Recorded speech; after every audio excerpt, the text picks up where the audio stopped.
लय उडू नका. का लय सोसत नाही हो तुला.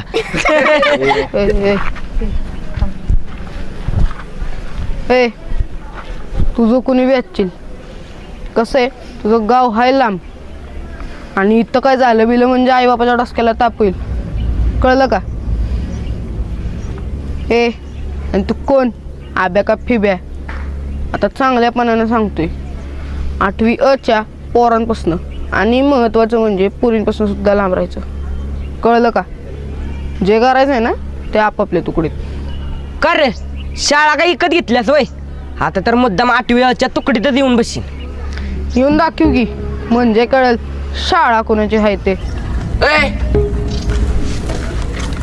कधी आणि कुठं सांग. त्यासाठी अभ्यासात हुशार आणि या शाळेत आधीपासून असावं लागतं. कळलं का. उगाच नाही तू मस्ती डमनत. तीच लायकी आहे तुमची. लायकी काढायची काही गरज नाही नाहीतर हिथंच आडवा करीन. तो चिलीतला झाट लिंदार आमच्या ह्या जेवण गेला. चल निघ. सागर एवढं ऐकून घेतोस होय. आता नको चला. आता नाही कवा बियन कुठं बिय गावाचं नाव ध्यानात ठेवायचं. वेखंडवाडे. चल चल.